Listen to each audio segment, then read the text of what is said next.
Chris Hansen is joining us to talk about lessons learned from the International Space Station incident in 2013. For those of you that were with us at the annual conference in June, you would have heard some of this and seen it. It's another great opportunity to see and learn from Chris about that incident. And I'm psyched because that particular day I got sick and I didn't have the opportunity to hear about the lessons learned and the process of determining those lessons learned and identifying them, and probably Chris a little bit about how the organization shares them. So I think there's going to be a lot to hear today. I just ask everybody, if you could, make sure you're on mute if you're not already, and feel free to chat questions into the chat box or raise your hands and unmute yourself as we go through the presentation to ask the questions or make comments. And I know there's going to be time at the end, right?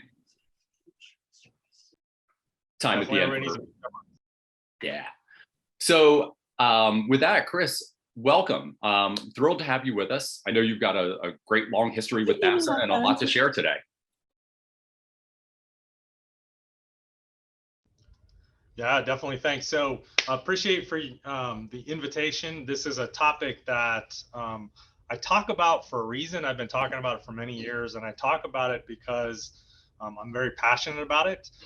For those of you that know, for those of you that saw this in Colorado, you're going to get a lot more today. This is really more focused on the event than the class that we wrapped around the last one. So this will give you a little more insight into that. Luckily, this is one of my fun 90-minute ones. So I'm going to give you lots of time at the end to ask questions if you got them.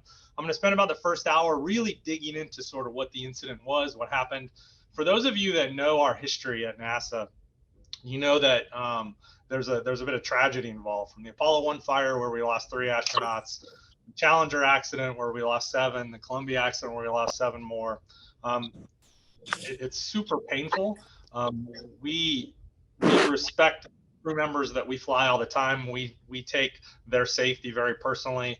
And when things like that happen, it impacts us. This incident we're going to talk about was called at the time by one of my managers a gift, because you're going to find out that as we walk through this, while we put Luca, one of our astronauts, in jeopardy, we didn't hurt him, we didn't kill him, but a lot of the lessons learned that came out of this, we heard echoes of those past events.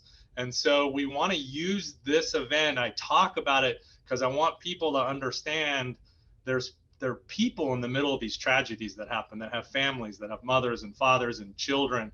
And when we lose them, when we make mistakes in all of our businesses, when we make mistakes and people die, it impacts a lot of people. And so we need to take those things very seriously. And so I've really taken this incident as an opportunity to learn a lesson and to share, really even outside of NASA. I really like talking to communities outside of NASA. The space program is really yours. As a taxpayer, it belongs to you. And we feel like the things we do, you should learn from. You should have that ability. So I sort of take it on myself to go talk about it. So I really like getting to these communities. So what we're going to talk about today, I'm going to pull up. Forgive me for some of the technology things. We were working on it earlier. Give me just a second. Audio window, there we go. Hopefully you can yell at me. Hopefully you guys can see my charts. So we're going to talk about, perfect. So what we're going to talk today about is what we call ISS EVA 23. So first of all, if you know anything about NASA, we love acronyms. So EVA stands for Extravehicular Activity or Spacewalking. That's what we call it. ISS is the International Space Station. We call it 23 because it was the 23rd spacewalk completed or started on board the International Space Station by the onboard crew members. This happened back in 2013, what we're going to talk about. I was, at the time, I was actually the chief engineer of the International Space Station program. I've been at NASA for about 31 years now, so I've been around for a long time. I am currently the deputy program manager of our new, it's got a really super long name, EVA, Human Surface Mobility Program. What that means, though, is we've now created a program that includes spacewalking and lunar rovers, which are part of the Artemis program that we are heading back to the moon with. So you'll hear about that a lot in the coming years. So we're going to talk today. I want to talk about the incident, and luckily through some very generous contributions of some companies that have seen me talk about this, we were able to create a movie called EVA 23 that really talks a lot, kind of brings you in and shows you sort of what happened in the event.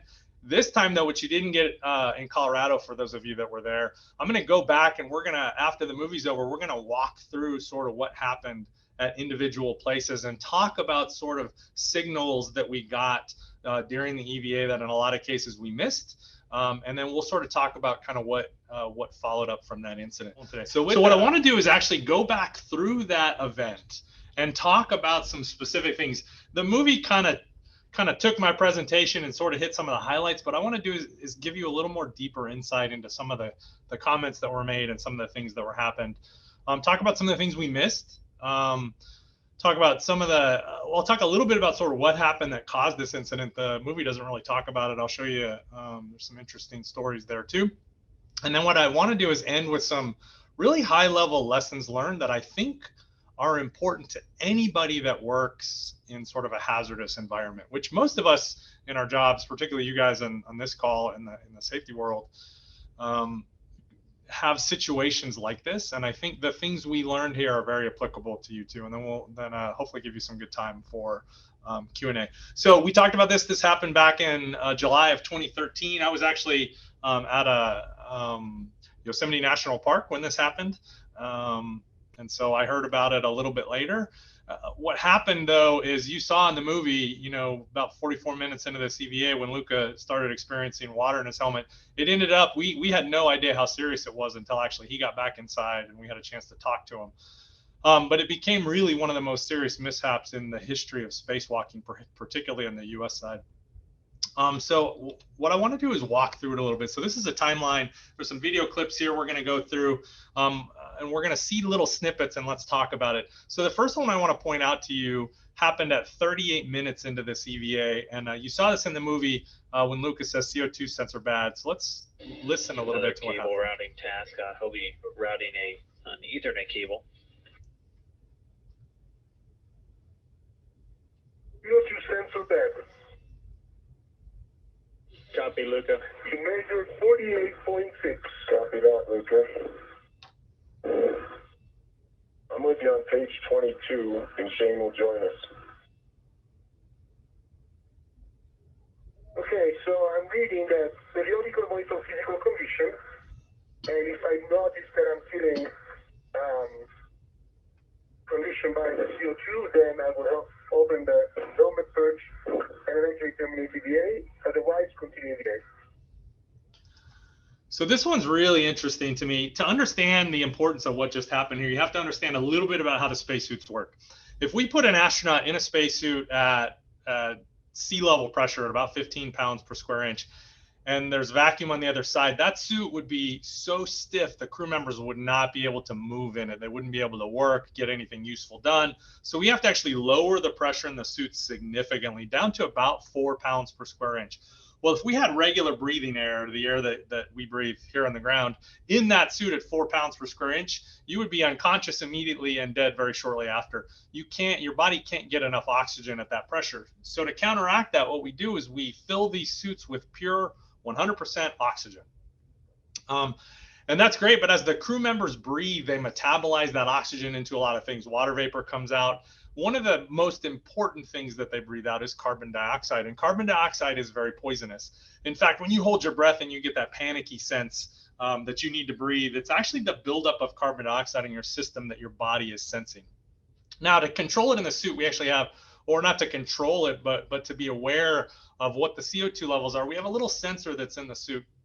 Unfortunately, that sensor doesn't like to get wet. And so at the end of very long EVAs, if we have the crew members at the end of a 5.5, 6, 7 hour EVA, occasionally a little bit of moisture will work its way through the system and will get on that sensor and will make it fail. But it fails in a way that we understand. It goes off scale high. We know the CO2 level can't get that high that quickly, so we know it's a sensor failure.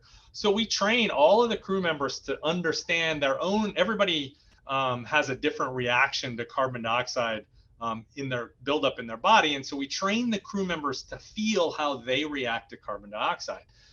And we've had these sensors failed, but the problem is that these sensors have always failed at the end of a very long EVA. This was 38 minutes into the EVA. So this is really a great example of a term that I'm sure most of you have heard called normalization of deviance. Nobody on the ground of the hundreds of people that were watching this EVA made the connection that the fact that this sensor failed at 38 minutes was different than the other times we've had a CO2 sensor fail much later in the EVAs. And in fact, you saw the reaction, oh, I got a checklist. Luca says, as long as I'm feeling okay, we're just going to keep going. The reality is this sensor was telling us something was going wrong with the suit, and we completely missed it because we had conditioned ourselves to understand that CO2 sensors going bad was just a normal thing. So at 44 minutes, so 6 minutes later, boy, if you think about it, if you've ever been in a tight space, if you ever get the chance to stick your head in a space helmet, a spacesuit helmet, it is not for the claustrophobic. It is very claustrophobic. The thought of water being in there with you is a little terrifying. So the fact that 6 minutes later this happens is very interesting. So I think last for you at the work site is just putting that connector in the G-Tech bag and cinching it up.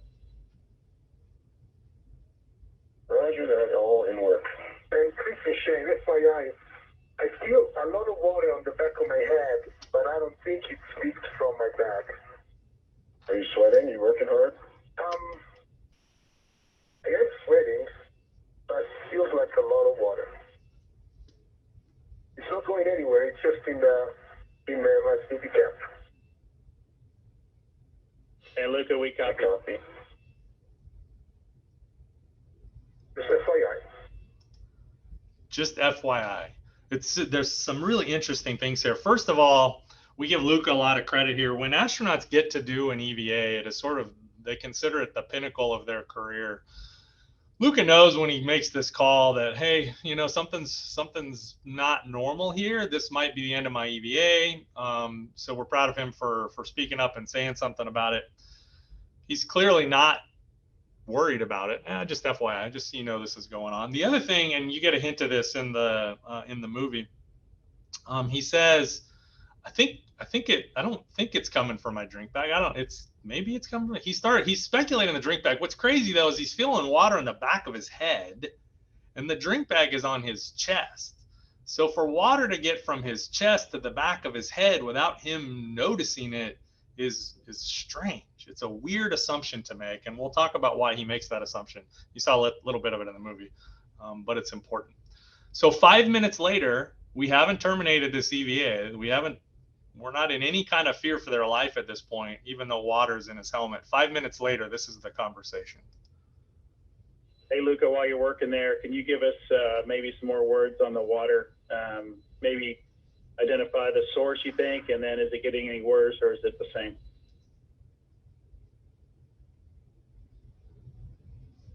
Good questions. It's still the same. It's not increasing nor more. I still feel it, and I cannot tell you the source. My only guess is that it came out of my bag and then found its way over there in the back, but I don't have any water in the front of the helmet. So a couple things here. You hear the ground control team that doesn't know quite what's going on start to ask him, hey, Luca, is it getting worse? They're trying to lead him into giving them information to make a very important call. Hey, Luca, is the amount of water increasing? Is it getting worse? And you sense that Luca very much doesn't want to answer that question. I don't know if it's getting worse. There's a lot of water. You hear him hesitating because he doesn't want to stop. Again, here he speculates on the source. Luca, do you have any idea where it's coming from? I don't know. It's got to be my drink bag. I didn't see any water from there, but it's got to be the drink bag. Again, that's a weird place for the water to be coming from. So let's go 2 minutes later. Oh, so that stuff on your forehead is not sweat? No, it's not. Oh, I see. Okay, it's the bag, because the bag is dry now. Yeah. And Chris and Luca, you guys can just hang tight there. Chris, you can continue to help troubleshoot if need be, but we're going to talk about it here for a minute. So the good news is at this point, they have the crew members, they've stopped working at this point. Chris comes over to Luca and he's looking in, he's trying to troubleshoot. They both decide that, hey, the likely source of this water is your drink bag. The drink bag holds about 1 liter of water. So they come up with this plan. Okay, Luca's going to drink the rest of the water. If I drink all the rest of the water, there's no way it can leak out and get into the back of my helmet. So let's drink it. So now he said, okay, the bag is empty. So that's not it. This is just a sign of two smart guys trying to troubleshoot without a lot of information at that point, and the ground kind of following along. At 61 minutes, however, 4 minutes later, we start hearing other things going wrong.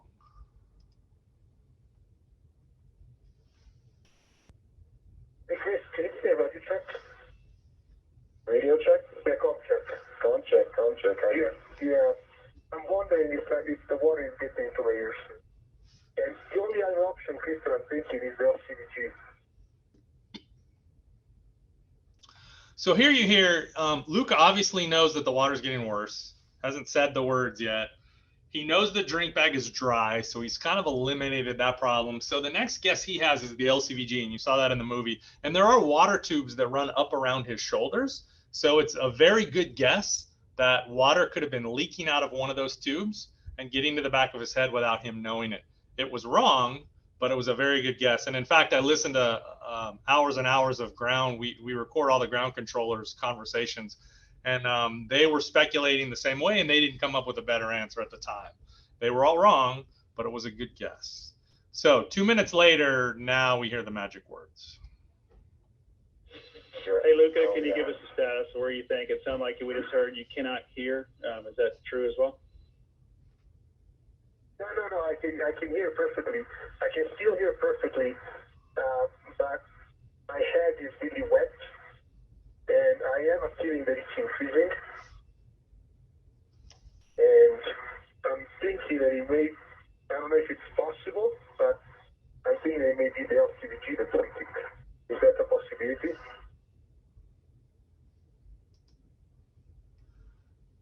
So now he said the word. It's getting worse. So now the call gets made. Are you back with us? All right, Chris and Luca, just for you guys, based on what we heard with Luca saying that water is in his eyes now and it seems to be increasing, we think we're going to terminate EVA case for EV2. So, Luca, we'll have you head back to the airlock. Chris, we'll get a plan for you to clean things up here and then join him here in a minute. So we've now terminated the EVA. However, we've just told Luca to go back. We actually told Chris, oh, finish cleaning up what you're doing, get back. Nobody's worried about Luca. Nobody thinks he's in any imminent danger at this point. Until 6 minutes later, in the time that we tell him to head back to the airlock, the good news is he's only about 10 minutes away from the airlock. So he's on his way back, but we don't hear from him that entire time until he gets back to the airlock. And when he gets back to the airlock, here's what we hear. Okay, we're back with you, Luca. Can you give us a status? Yeah.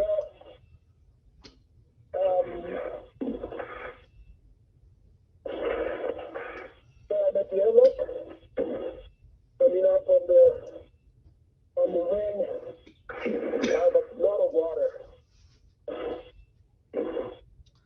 So you can tell he's in distress at this point.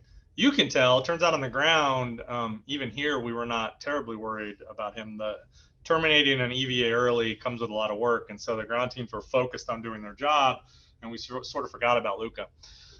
It's really important to know what happened in these 6 minutes, and they talk about it in the movie. Luca starts heading back to the airlock. Unfortunately, his tether is routed back to the airlock in a different way than Chris's. Chris actually tells us later that he looked down and saw Luca, and he could just tell by the way he was moving that he was in trouble. And Chris was very frustrated that at that point, the only thing he could do was go a different way and try to get back to the airlock as quickly as he could. Luca got about halfway back, and 4 things happened. First of all, he rotated his body to point himself at the airlock to start crawling down. He had to turn a corner. And when he did that, all the water that was on the back of his head moved around to the front of his head and covered his eyes, it covered his nose, and was working its way towards his mouth. The second time, so his eyes were completely covered in water. The second thing that happened was the sun went down. You saw that in the movie. So it was pitch black, completely dark. So Luca was totally blind. The third thing that happened was his comm system failed. He tells us he could no longer hear Chris. He couldn't hear the ground control team. He couldn't even hear himself when he talked. So he was completely cut off from everybody. And then the fourth thing was he also had no idea where the airlock was. He was completely lost at that point. Good news is Luca's a special forces trained Italian Air Force pilot. The rest of us would probably have panicked. This would have been a very different investigation. Had he panicked, he did not. He realized that he had a tether attached between the airlock and his chest. He reached down and found it with his hands by feel and essentially crawled his way back to the airlock using that tether as a guide. When we did know that Luca was in trouble was we're back in the airlock, the door's closed, and we're repressing, and we hear this. Hey, Luca from Houston, how you doing? Give us the status.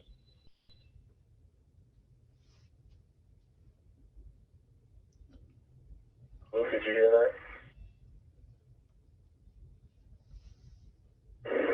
Squeeze my hand if you're fine, Luke.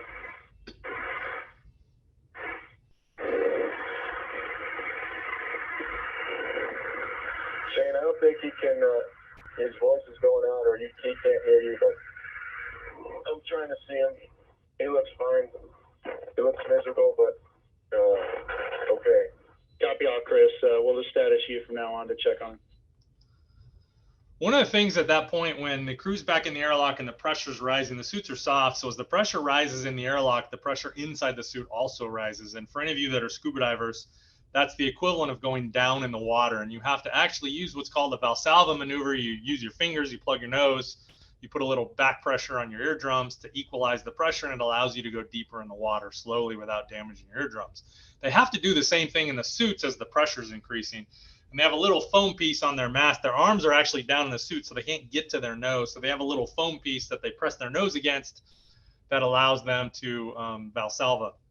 Unfortunately, that thing's not waterproof. And it was floating around in the helmet around Luca's head. So he had no way to equalize the pressure in his ears as it was coming up. So we almost hurt him coming in because of that. So lots of things. So what I want to do now is really get to talking about what we learned from this. So we were unaware of how much danger Luca was in until much later when we talked to him about what happened. It wasn't until later that we learned that his comm system was having intermittent failures, because we do hear him later once he gets the airlock. We didn't hear him in between. He said he's very chatty, if you know Luca. So he was talking the whole time. We didn't know. We ended up finding, between calculations and measurements, about 1.5 liters of water in his helmet. So for those of you that have a typical water bottle, it's 3 of those. We found enough water to fill 3 of your typical water bottles, all in his helmet, most of it on his head. His reaction, his very calm reaction to this dangerous situation, I think definitely saved his life. The question we had to ask ourselves, was this a mishap that could have been prevented? We talked a little bit about EVA 22 a week earlier. The EVA went fine. It was Luca's very first EVA, though. When he was coming back in and they were repressurizing the airlock, he noticed a lot of water in his helmet. His first thought was, wow, they didn't mention that in training. That seems kind of weird. Maybe I wasn't paying attention that day. And so he kind of wrote it off. And we ended up finding almost 0.5 liter of water in his helmet after that EVA, which is very unusual. Unfortunately, at that point, at the end of the EVA, a large number of the team that follows along the EVAs, they'd been on console, they'd been at work for 12 hours, they'd all gone home.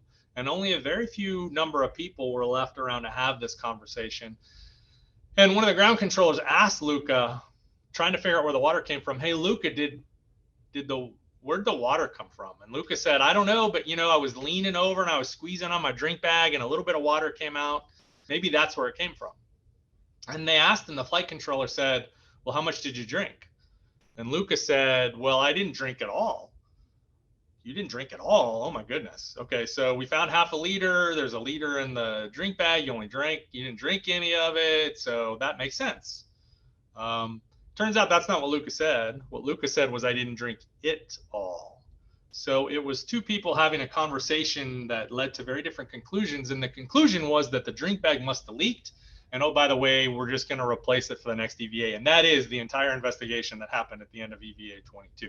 We know for a fact today that this was actually the suit beginning to fail. And we'll talk about why in just a minute.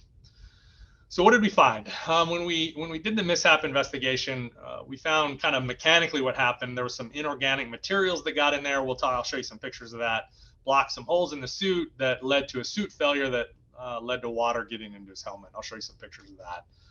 Our lack of knowledge about this particular failure mode, and we clearly misdiagnosed this mishap when it happened on EVA 22, and a week later we sent Luke out the door and very nearly killed him. So one of the things we did, when you have a mishap on the ground, generally we close down the work site where that accident happens until we can make sure that whatever issue caused that has been addressed and won't be an issue going forward. Well, on the International Space Station, we can't do that. And it turned out that we actually had 3 failures on board Space Station over the next 2 months that potentially could have caused us to lose the International Space Station had we not been able to go out and do an EVA. So we actually did 3 EVAs before we had any idea what caused this. So we had to find ways to make it as safe as we could. We put a helmet absorption pad in the back to give the crew a way to get rid of the water if it came in. We built a snorkel on orbit for them. We taught them some hand signals to make sure they could communicate with each other if they lost comm. There's a lot of other things we did, but we successfully went out and did 3 EVAs until we figured out what happened. So what did happen? This is really, we could spend a lot of time talking about this. When we did some testing on the suit on the very front page of this presentation, you actually see a picture of a spacesuit with water, and we actually ran a test on orbit, turned it on, and within 10 minutes we saw water squirting into the helmet. So we knew something was wrong with the suit. When we took it apart, we flew some parts down. What we found is there's some tiny holes in the lower right-hand corner of this presentation. You see this thing called the water separator drum. And you see in the big hole in the middle there is surrounded by these little tiny holes on the outside edge. Those holes are about 20 thousandths of an inch in diameter. And for this to function properly, water has to flow through those little holes. This little separator drum spins at about 19,000 revolutions per minute when the suit is running. When we took it apart, what we found is every one of those holes were clogged with this substance in the upper right-hand corner. You can see the white substance there. Turned out it was aluminum silicate, which was very confusing to us because there shouldn't have been aluminum silicate in this whole suit loop. So then the mystery was on. So where did it come from? It turns out back when we had the Columbia accident and the shuttle wasn't flying for many years, when we turned the suits on, we hadn't turned them on in a couple of years. We turned them on and both of them failed almost immediately. And what we found was there was contamination building up in the heat exchanger in the space station, that when we flowed water through that heat exchanger and into the suit, it carried all that contamination into the pumps and it failed the pumps. So being the good engineers that we were, we decided we needed to put a filter on the system to keep those contaminants from getting into the suit. And in this picture, you see in the bottom this thing called the LCV jumper. That green piece there is a particulate filter, that green cylindrical piece. That long silver cylinder there is actually an ionic filter that is designed to take impurities out of the water. And so now we scrub the suits every 90 days. We hook this filter up and we scrub them and we make sure all that contamination is out of the system before it gets into the suit. Makes sense. The problem is when we built these filters, actually during the investigation, it was near the end of the investigation, we had no idea where the contamination came from at that point. We had a couple of these filters sitting on the shelf on the ground, and we needed to fly some more up. So we were getting ready to fly them. And when we went to pull them off the shelf, this is what we found. We found the filters that were on the ground were so contaminated, they had actually rusted through these holes you see in the cylinder. It turns out that we built these cylinders out of some poor quality Italian steel, which I give Lucas some crap for. It's a good thing we did though, because it turns out that what happened was we have a reverse osmosis system here that gives us kind of clean water that we flow into a building, and that RO system had failed and the facility folks had switched us over to Houston city water. You do not want to know what's in Houston city water. However, what's in Houston city water will get cleaned very well by this particular filter. In addition, that water flows into a building that has a very complex filtration system that also failed in a way that we didn't expect and didn't know and didn't understand. So essentially, we were taking these flight filters and flowing very dirty Houston city water through it. They were cleaning that water really great, and they left all that contamination behind. We then flew these up to the space station, hooked them up to our very expensive spacesuit, and essentially contaminated them without realizing that we did that. So let's talk a little bit. Let me go through some of the high-level lessons learned here. Human nature. I used to say that when when I gave this presentation, that fundamentally it's human nature to look for patterns and structures in things. I used to say that we're lazy. Fundamentally, our brains are lazy. I had a cognitive scientist correct me and say, we're not lazy, we're efficient. Our brains are always looking for efficiency. And so we look for patterns. And so if something's been okay, boy, we've been in spacewalks for 40 years, the suit's fine, it's working, it's going to be fine. And so we start getting complacent. And I know this happens, it's human nature. And that's the one thing that we all have in common in all of the different things that we do. And that is we have people at the center of what we do. And we are the most flexible, important part and most powerful, important, flexible part of the system, but we're also human and subject to human flaws. And this is one of them. We'll never know everything. This is true in the medical industry. As much as we think we know about the human body, we don't even know a fraction of how it works. Same thing's true with the International Space Station. It's true with our spacesuits. It's true with your car. They are very complex, and we do not know everything about how those systems work. But the longer we use them successfully, the more we convince ourselves that we really understand how those systems work, but we really don't. So we have to assume that we don't know everything, and we have to be very thoughtful about thinking about all the ways these systems can fail. Staying hungry, vigilant, asking questions. This is my chance. This is my plug for diversity, and it's important. Having diversity and new members on a team can help with infusion of new ideas and questions. What we found here, we talk about diversity a lot. It's been it's particularly the last few years, it's been interesting to me and a good thing that as a society, we start talking about diversity. But when we talk about diversity, we generally talk about the things you can see. We talk about racial diversity and gender diversity and those things. The reality is there is a huge important kind of diversity called cognitive diversity. And it's about getting people together who think differently. Now, those things come from lots of diversity. If you have a different racial background, gender background, educational background, where you grew up, what country you grew up in, all these different factors, what religion you are, they all create a different way of thinking for you. And what we found is that when you get people with immense amount of diversity and you put them on a really difficult problem, miracles happen. You solve problems much, much more quickly when you bring diversity in. So it's not, diversity is about being fair to people for sure, but really it's about harnessing the power of people thinking differently and looking at problems in different ways to solve those problems. It's really, really important. And we found in this incident here, using that diversity actually helped us kind of work through this problem in a very powerful way. And it's something I would have you guys think about as you guys run in your business, in your lives, these complicated problems. Bring people in who don't know those systems that you're worried about, who don't have the same educational background as you, don't look like you, don't think like you.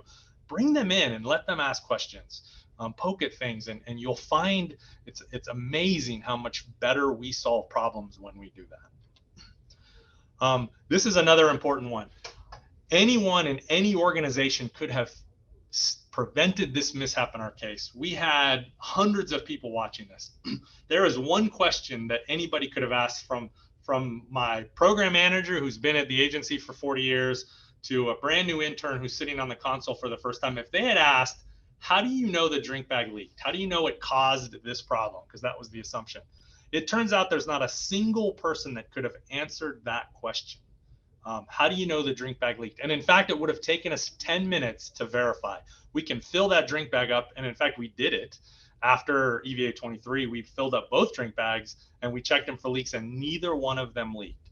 So as leaders in our organization, we have to set the culture that asking simple questions, raising your hand, is not only expected, it's celebrated, it's rewarded.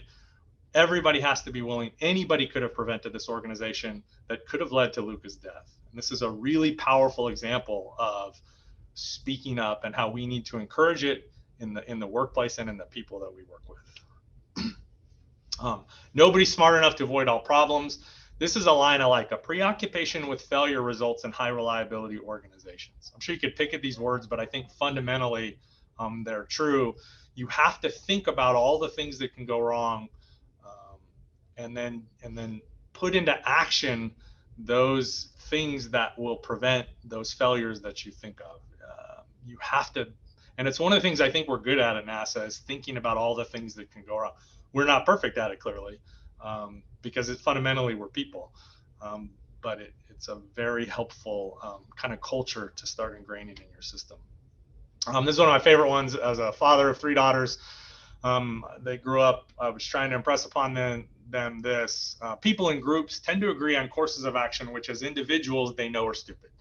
You've all walked into a room of very smart people who you assume know a lot more than you, so you're not going to open your mouth and look stupid. The reality is that leads to groupthink. It leads to people not questioning it. It lets the loudest person in the room sort of drive the conversation. And again, it cuts down on the diversity because if people aren't willing to participate, then we don't get the benefit of their diversity, their opinions, their thoughts into the system.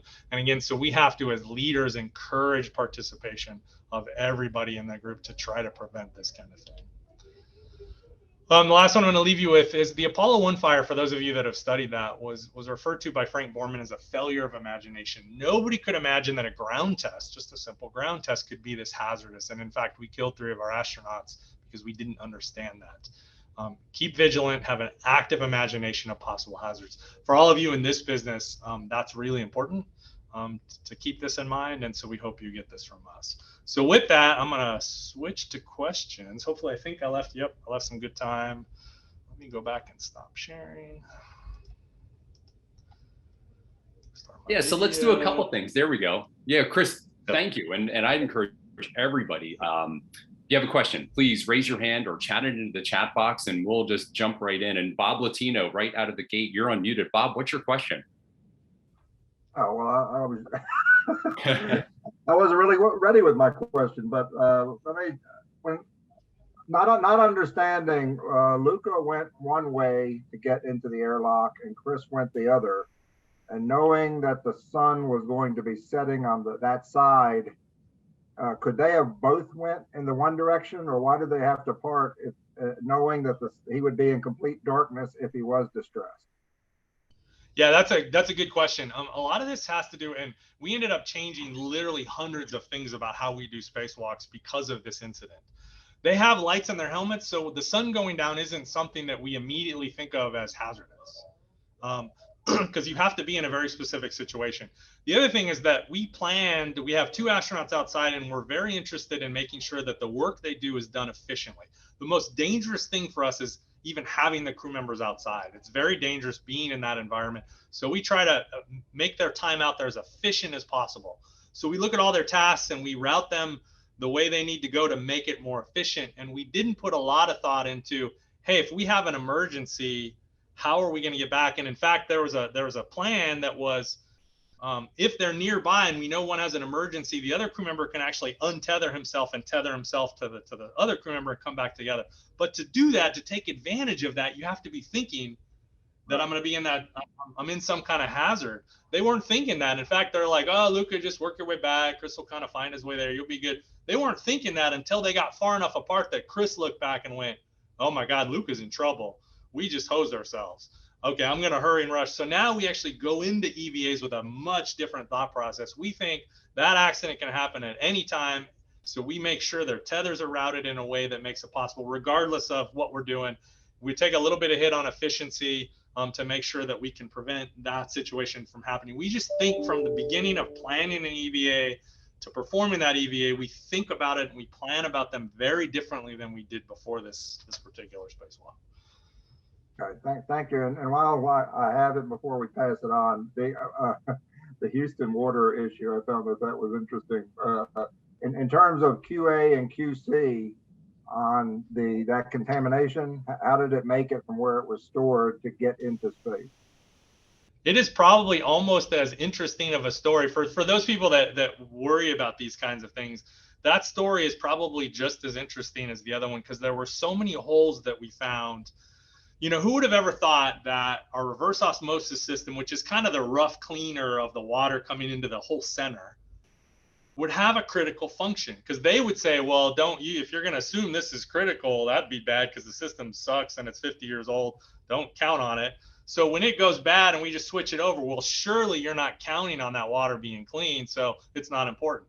Well, then the next link in that chain was there was a very there's a commercial cleaning system, filtration system in the building, but it's commercial. And so it's got a little green light on it. And that is all our engineering team knew about it, was when that light turns red, we call the company and they come change the filter.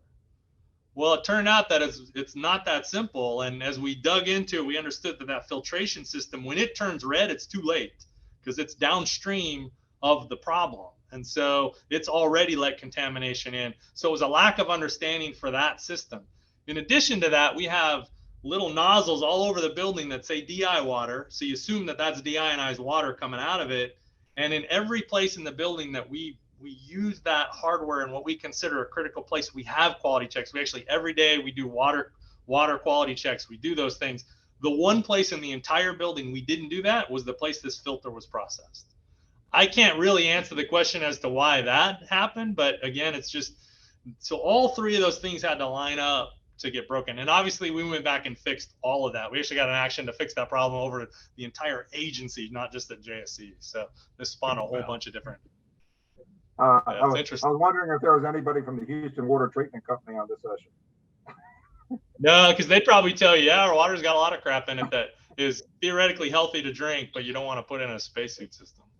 Okay. Theoretically healthy to drink. Thank you for the answers, and you made my job difficult since I'm taking the highlights today. They were, if people missed out on this session, they missed out a lot. So thank you very much. Thanks.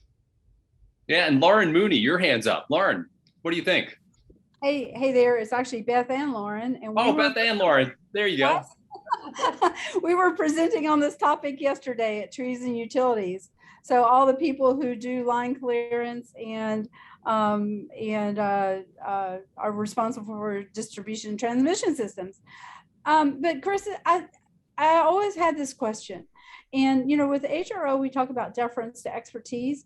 And one thing that always puzzled me a bit is that when the team was troubleshooting during the EVA 23 and the water's doing funky things on Luca's head, what was there an expert called in who could talk about what the water might do to better help predict how it might move as Luca's trying to get back into the hatch? Well, so yeah, there's a couple different things to unwrap there. After the fact, when you've got time to do that, you can have that conversation in the moment. Nobody knew there was that much water. The only person who knew how much water was in there was Luca, and Luca was busy trying to get back inside. So he's doing the best that he can. And the other thing I'll say is, who's the expert in water behavior on a human head in zero gravity? It's us. It is us. Right, exactly. That we're watching, and yet we still missed it. And again, some of it's the environment. You don't have a lot of insight into what's going on in that suit. Luca is really the only one that has a lot of insight into what's going on in that suit. So you got to count on him kind of on the scene to sort of kind of deal with that problem, short of training. Now, again, everything's different. Now we've said, hey, we know this is a hazard now. Let's train the crew members to deal with it better. And so we've done a lot of things to train the crew members. If they find themselves in this situation, we give them a lot more tools to deal with it. At that point, that we hadn't thought about this problem until it happened. So I'm not sure I answered your question, but you did. Do you simulate it now? Do you simulate water? In a sense, what we do is we put water. Actually, you saw that helmet absorption pad on the back. That pad. What we do is we put water in there, and we put the crew members in the suit and have them feel what that feels like as water starts getting to it. So they can mentally go, okay, when I push back on it, because they can't see it, it's behind their head, but they can feel it. But it turns out that you got to get a pretty good amount of water before they can even feel it. And so we've done enough studies now, so we train the crew members to kind of sense what that feels like. So it's part of their training now. Oh, that's great. Thank you for sharing, Chris. Sure. Hey, Chris, I've got a story while I'm looking for other hands popping up. Question about kind of the learning organization cultural element of this. Like, I love stories, and this was it's not a great story in terms of what happened to Luca, but it's a great story in terms of how you looked at it and how I think the thing that struck me most is how it's just this open kimono of here's what happened, here's what we found. Is this how you share stories and lessons learned within the organization itself? That's a good question. That's how I do it. I was told, so one of the interesting things when I led this mishap, and when the mishap part of it I led was kind of the quick hit, what happened, sort of short-term thing. There was a much bigger team that actually looked at all the long-term stuff. I was part of that too. I didn't lead it though. But when I went and presented to NASA's administrator, Charlie Bolin at the time, he understood that, hey, we've had tragedies that have led to death, that have a lot of these same lessons learned you're telling me here. He goes, what are we doing wrong? And to me, I talked to a lot of experts in this mishap investigation. And what they said was, you have to talk about it. You can't just write it down and put it in a book and put it on the shelf. People have to emotionally connect with this subject. And I said, well, I can do that. So I started talking about it. I'll say there was a massive culture shift at NASA after the Columbia accident. The Columbia accident happened, and there was a lot of this cultural stuff. If you go read, it's really the CABE report. It's hard to read for us, but it's really good. And there's a lot of really good data. And what it kind of pointed out were a lot of the cultural things you're kind of getting at about, do you talk about these things? Do you share? Do you do those things? It sort of points out a lot of flaws in the way NASA sort of dealt with these things up to that point. After that point, there was a big shift in the agency about how we deal with these mishaps and how we talk about them and try to learn from them. Are we perfect at it? No, but we do try to get out and talk about them. And let me tell you this too. Nobody likes talking about. I don't like standing up and saying, look at all these awesome mistakes we made that almost killed an astronaut. I don't like that either. It's frustrating to me, but it's also really, really important because if I can save anybody on this line or anybody I talk to from going through this, then it's worth it. And we owe it to you. I mean, again, we talked about this agency's yours, what we do. And so I think we owe it to everybody to be open and hopefully learn from the mistakes that we make. And what we do, frankly, is inherently dangerous. We're not going to prevent all mishaps. We're just not. We are pushing the boundaries of the capabilities of these systems and the human body. We're going to have mistakes. We're going to make mistakes. We have to learn from them and share, I think, with the rest of the community. Yeah, awesome points about sharing and sharing rapidly, because you certainly don't want failures, but that kind of failing fast, sharing fast thing accelerates all that learning. Yeah, let's see if we have any other questions. I know you had some great closing points. I appreciate all of them, and I'd love to hear anybody, particularly about Scott Minton. I'm just calling you out because you chatted to me, and I appreciated what you commented about cognitive diversity and submariners. And you made a powerful point in your message, Scott. So if you want to jump into the conversation, it's great. And while I'm waiting to see if Scott or anybody else wants to jump in on that one, Chris, how do you purposefully go about doing that? Because back to how we're hardwired as human beings, we're kind of hardwired to seek our own point of view, right? So to really go after that, I want diversity of thought, and I know I have it, probably isn't the easiest thing. It's not. To me, I think, again, like so many things, we have to experience it. I think for me, I had to see it happen. A good example of story. When we put this mishap board together, I had a friend who worked at the Goddard Space Flight Center, and Goddard Space Flight Center does very little human space flight. There was an engineer there who was one of their senior level engineers who I knew from other work, who was just a phenomenal engineer. I invited him to come on our team and be part of our mishap team. And he didn't know the first thing about spacesuits or human spaceflight. He was just a really good engineer. And within 2 days, he was asking our spacesuit guys questions they couldn't answer, because he was coming at it from completely different directions.